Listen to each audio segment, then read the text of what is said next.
I want to start by asking you a question that might just shake your very core. What if everything you've been waiting for, the breakthrough, the peace, the success, the transformation, was hidden inside just 1 hour, just 60 minutes, not a year, not a decade, 1 hour a day? You see, most of us walk around carrying this weight, the weight of dreams deferred, the weight of regrets, the weight of excuses that tell us, not now, later, or I'm too tired. We fill our days with distractions, with business, with things that don't move the needle on our lives, hoping something miraculous will change the course of our story. But the truth is, the miracle isn't some cosmic event. It's the intentional, disciplined investment of a single hour each day. Let me tell you a story. There was a man like many of you, trapped in a cycle of mediocrity. Every day felt the same, a grind with no end in sight. His dreams were buried beneath his responsibilities and doubts. One day, tired of living half alive, he decided to give himself 1 hour. 1 hour to focus on his purpose, his growth, his battle with the distractions that had stolen his time and his soul. That hour became his weapon. That hour became the turning point. It was not easy. It was not glamorous. But over time, that hour stitched together into a life renewed. Discipline is not a word most people love. It sounds cold, rigid, and uninviting. But the truth is, discipline, real soul, deep, intentional discipline, is one of the purest forms of love. Not love that feels good in the moment, but love that sacrifices now so you can thrive later. It's the love a father shows when he trains up a child. The love a farmer shows when he tills the ground in the dark, knowing the harvest is still months away. And it's the same love you must show to your future self when you choose to live with purpose, to take back control of your time, and to commit daily, quietly, relentlessly to just 1 hour. 1 hour doesn't seem like much. That's what most people think. But that's why they stay stuck. They look at the clock and underestimate the power of 60 minutes. They let distractions steal what was never theirs to lose. That hour disappears into entertainment, into scrolling, into worry, into comfort. And each day, they walk a little further from the life they say they want. Not because they're bad people, not because they lack talent, but because they haven't decided. They haven't drawn the line in the sand. They haven't made the commitment that says, no more. From this day forward, my time will not be wasted. Because discipline always starts with a decision, not a feeling, not a motivation, a decision, a soul, deep, tear-soaked, straight decision that says, this hour belongs to my growth. This hour belongs to my calling. This hour belongs to the me I'm becoming. You cannot build a great life on scattered effort. You cannot rise to your purpose by chance. It doesn't happen when you feel inspired. It happens when you're exhausted, discouraged, maybe even angry, and you show up anyway. It happens when you push past your excuses, when you silence the inner voice telling you to take it easy, and you guard that hour like it's holy ground, because it is. Let me remind you of the man in the story, the one who gave himself 1 hour a day. He didn't see the fruit right away. He didn't feel transformation in the first week, but he stayed with it. Day after day, failure after failure, breakthrough after breakthrough. What he was building wasn't just knowledge or skill. He was building character. He was training his mind, breaking the chains of laziness, and cultivating a kind of focus that the world could no longer steal from him. Too many people want the outcome without the discipline. They want the success without the structure. They want the breakthrough without the boundaries. But life doesn't work like that. A great life is a built life. And all building requires time, consistency, and effort. You can't pour a strong foundation in a rush. You can't skip steps and expect the structure to stand.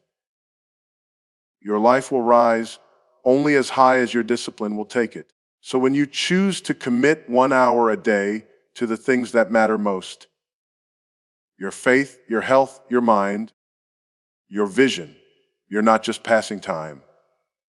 You're building something. You're investing in a future that looks nothing like your past. You're saying, I may not control everything in this world, but I can control this hour. And that's enough to change everything. Yes, there will be resistance. The world will pull at you. People will question you. Your own body will protest. But if you stay the course, if you plant the seed, water it daily, and protect it with discipline, you will one day look back and marvel. You will walk through a garden of results, of wisdom, of strength, of breakthroughs. And you'll know it was that 1 hour a day that changed your life. Discipline is not punishment. It's preparation. It's alignment. It's the path from potential to purpose. When you stop seeing it as a burden and start seeing it as a blessing, you will rise. So today, don't ask yourself if you feel ready. Ask yourself if you're willing to be faithful. That's the real measure of discipline. That's where greatness begins. 1 hour at a time, one decision at a time, one victory at a time. There is a moment every day, quiet, unnoticed, often wasted, where eternity and potential meet. 60 minutes, one sacred hour, an hour that most people trade for entertainment, noise, or distraction. But what if that hour became your secret place, your growth chamber? What if you took that hour, not to numb yourself from life, but to face it head on with courage and intention? What if you gave that hour to your mind, your heart, and your spirit, and let it reshape who you are? Growth doesn't come when things are easy. It doesn't come in the comfort of repetition or the safety of the familiar. Growth comes when you stretch. When you confront your weaknesses, your fears, your patterns, and choose something greater. And that hour you give to yourself each day becomes the furnace where that transformation is forged. Let's start with the mind. In a world flooded with information, most of it empty, noisy, or manipulative, choosing to feed your mind with truth becomes an act of war. When you open a book that challenges you, when you study something that strengthens your thinking, when you sit in silence and allow wisdom to rise, you're not just learning. You're sharpening the sword you will fight with tomorrow. You're breaking down ignorance and building clarity. You're no longer reacting to life blindly. You're seeing it, understanding it, strategizing through it, and your heart, your emotional strength, is no less important. We live in a culture where emotions are either buried or allowed to dominate. But that hour can become a place where your heart is strengthened, not through escape, but through courage. Maybe it's journaling your rawest thoughts. Maybe it's wrestling in prayer with your struggles. Maybe it's listening to stories of those who overcame what you're facing now. When you allow your heart to be honest and present in that hour, you start building emotional resilience. You start recognizing the lies that shame has whispered to you. You learn to breathe through fear, to push through discouragement, to believe again. And then there's your spirit, the deepest part of you, where your identity lives. That part of you needs truth. It needs silence. It needs alignment. And yet so many neglect it. They chase goals, knowledge, even emotional highs, but their spirit remains unfed, neglected, wary. That 1 hour can be the altar where your spirit is renewed, where you strip away performance and pretense, where you ask yourself, who am I? Why am I here? What do I believe? That's not just reflection, that's realignment. That's where purpose is clarified and peace is found. See, the world will tell you to Treat yourself. But true self-care isn't indulgence. It's investment. It's saying, I care too much about my life to let it drift. It's saying, I will not be ruled by distraction, fear, or pressure. I will grow. Because the truth is, you are not stuck. You're just not growing. And growth requires intention. It requires quiet. It requires the one thing most people refuse to give: focus. Imagine if you gave yourself that hour for a full year. Not occasionally. Not when it's convenient. Every day. 1 hour of feeding your mind, tending your heart, strengthening your spirit. Imagine the wisdom you'd carry, the strength you'd walk with, the peace you'd protect. You would not be the same. You couldn't be. But it won't happen by accident. You'll have to fight for that hour. You'll have to say no to the scroll, the noise, the laziness. You'll have to choose growth over ease, silence over distraction, depth over comfort. And every day you do, something inside you will shift. You'll start to recognize your old patterns and break them. You'll hear the lies of fear and silence them. You'll remember who you are and rise again. Because growth is not an event. It's not a weekend seminar or a motivational video. It's a daily commitment, a battle, a choice to say, I will not waste this hour. I will use it to become who I was born to be. And once that spark of growth is ignited, it cannot be quenched. It will consume the parts of you that no longer serve you. It will light the way to your next chapter. It will change not just your life, but the lives of everyone you touch. There's a kind of strength that can't be taught in classrooms or read in books. It's the kind of strength that's forged, not found. It's built in silence, tested in the fire of life, and proven in the darkness when no one is watching. And that strength, resilience, is born in the hour you give to yourself, day after day, especially when life hits the hardest. You will be hit. Let's not pretend otherwise. Life has a way of knocking the wind out of your lungs, dragging you to your knees, and whispering in your ear that it's over. You'll face loss, rejection, failure. You'll make plans that fall apart. You'll trust people who betray you. You'll take steps forward only to be shoved 5 steps back. And in those moments, when everything in you wants to quit, that 1 hour you've claimed for yourself can become your lifeline. See, the world doesn't prepare you for suffering. It promises comfort, ease, and applause. But real life doesn't follow that script. That's why so many people collapse under pressure. They never built the inner muscles to carry their pain. They never gave themselves the space to fall apart and still rise. But the man I told you about, he failed. Not once, not twice. He failed so often it became normal. But he never stopped giving himself that hour. That 1 hour was where he learned how to breathe again. It was where he wept, raged, prayed, questioned, and stood up again, shaky, bruised, but still standing. That hour became sacred because it was honest. He didn't wear a mask in that time. He didn't pretend to be strong.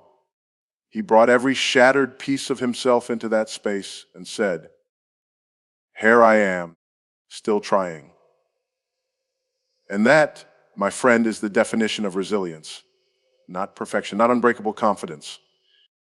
Just the choice to rise one more time, every time. And here's what happens when you keep showing up in that hour. You start to recognize the voice of fear and stop listening to it. You start to feel your own strength, not as something you wish for, but as something you carry. Courage doesn't show up loud and proud. Sometimes it whispers. Sometimes it shakes. Sometimes it just breathes. But if you give it space, if you allow yourself to sit in the discomfort and not run from it, that courage will grow. It's in that hour that you process your pain before it poisons you. You journal the betrayal instead of burying it. You face the failure instead of pretending it didn't happen. You cry the tears you didn't know you were holding. And somewhere in the middle of all that, something shifts. You start to rebuild, not around the pain, but through it. You start to believe again, not in the perfection of life, but in the power of your perseverance. Because here's the truth: your scars can either be symbols of your defeat or of your resurrection. And you decide which story they tell. That decision is made in the hour no one sees. The hour where there's no applause, no audience, just you and your struggle. But also you and your God-given strength, you and your decision to keep going. Every time you choose to return to that sacred hour, especially on the days when it hurts, when you're tired, when you feel like quitting, you are rewriting your identity. You're not the one who gave up. You're the one who fought back. You're not the one who stayed down. You're the one who got up again and again. So no, the hour won't always feel powerful. Sometimes it'll feel like you're breaking apart. But that's what growth feels like. That's what becoming feels like.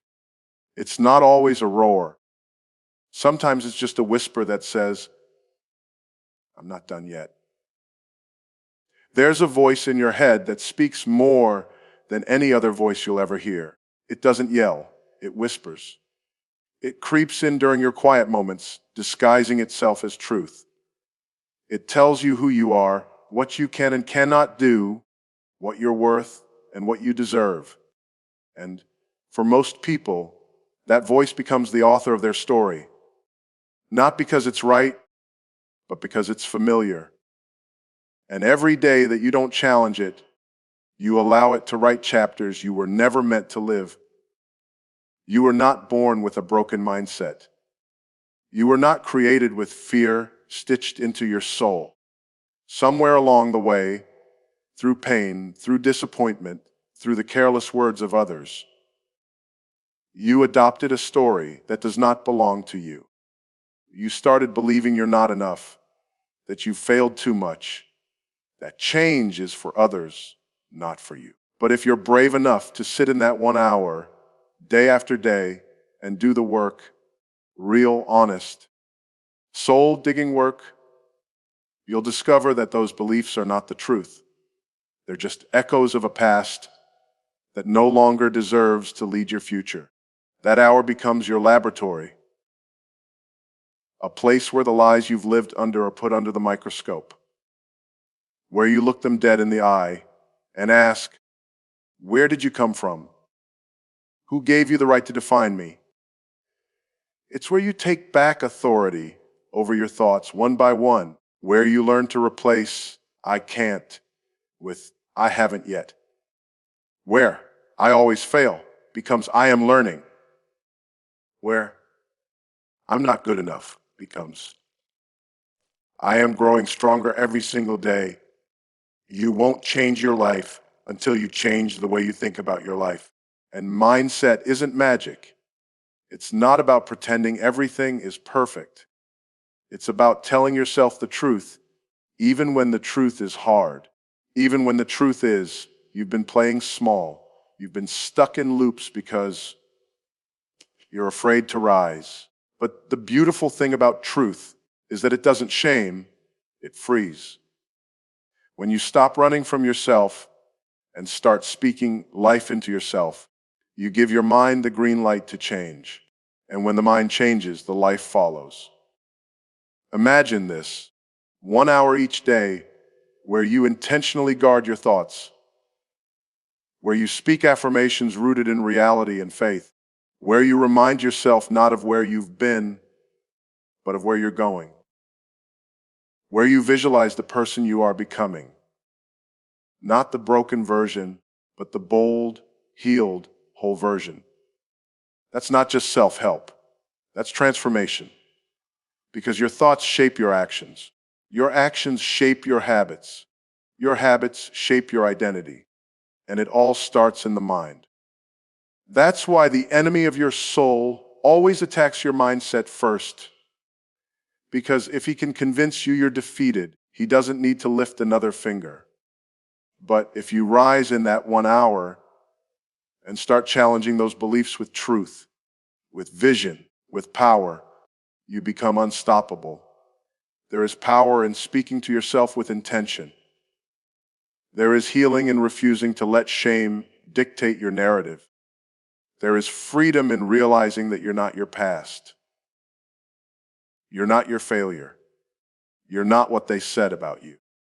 You are who you choose to become.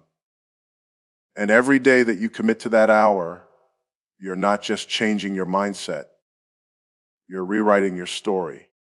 A new chapter begins every time you decide to stop letting fear hold the pen. Dreams are beautiful. They stir the soul. They ignite our imagination and whisper to us in the quiet hours of the night, what if? What if I could become more? What if I didn't settle? What if I dared to believe that my life could be different? But here's the truth few dare to speak. Dreams alone don't build anything. They inspire, yes, but inspiration without action is a fire that dies before it ever lights the way. And that's why 1 hour a day matters more than most people realize. Because that hour, your hour, is where you move from dreaming to doing. It is where action is born. It's easy to talk about goals. Easy to write down visions and say, someday, but someday is a thief. Someday robs you of today's strength, today's time, today's opportunity. That hour becomes the sacred space where someday turns into today. It is where you sit with your dream and say, let's work, not tomorrow. Now. Not when it feels perfect. Now, because there will never be a perfect moment. Waiting for the right time is how people stay stuck. But those who change their lives, those who shake the dust off their past and step into purpose, are the ones who act despite fear, despite fatigue, despite doubt. Action is not glamorous. It's often quiet, even boring. It's setting a small goal and meeting it. It's choosing discipline over delay. It's doing the thing, writing the page, lifting the weight, making the call, creating the plan. When no one is clapping, when no one sees, and that's why most people avoid it. Because action is hard. It demands effort without immediate reward. It asks you to believe in something before you see it. But that man I told you about, he didn't wait for motivation to visit him like a guest. He built it with his own hands. He showed up every day to that 1 hour, tired some days, discouraged on others, but faithful. And slowly, that action became habit. That habit became progress. And that progress became momentum. Motivation didn't lead the way, action did. And motivation followed. That's the secret the world won't tell you. You don't need to feel ready. You just need to act. You don't need to have all the answers. You just need to take the first step. You don't need a map of the whole journey. Just the courage to walk 1 mile at a time. And that courage is found in the hour you commit to your calling. In that hour, you build your life brick by brick. 1 rep, 1 word, 1 step. You stop overthinking. You stop fearing failure. You just move. Because movement, no matter how small, is life. It's what separates the ones who wish from the ones who win. The ones who drift from the ones who build. And here's the beauty of it. Once you become a person of action, everything changes. You begin to trust yourself. You build confidence not from empty affirmations, but from proof. You wake up knowing that you've kept your word to yourself, that you're not just a dreamer, you're a doer. And that belief, that fire starts to spread. You stop waiting on doors to open. You build your own. You stop begging for opportunities. You prepare so well that opportunity has no choice but to find you. 1 hour, 1 sacred hour, that's all it takes. That's where the habits are formed, where the doubts are silenced, where the journey begins. You don't need more time. You need more intention. You don't need a louder voice. You need deeper action. The life you want is not out of reach. It's just on the other side of the decisions you make in that hour. So act, build, move. Stop waiting to feel brave and start doing what bravery requires. 1 hour at a time. Because action is the heartbeat of change, and your life was never meant to stay still. Now, as you sit with this truth, ask yourself, what will I do with my 1 hour? Will I let it slip away into distraction? Or will I seize it, guard it, and let it be the seed of my transformation? You don't need more time. You need to reclaim the time you already have and invest it with purpose. Remember, this isn't about perfection. It's about persistence. It's about showing up for yourself day after day and saying, my life matters. My future matters. So start now. Start today. Take that 1 hour, no matter how small, no matter how inconvenient, and build your life from there. Because in that hour, your chains start to break. In that hour, your dreams find wings. In that hour, your life begins to change. You are not defined by your past failures or the noise around you. You are defined by your willingness to rise and take control of your story. The power is in your hands. 1 hour a day. That's all it takes. Now go and make that hour count.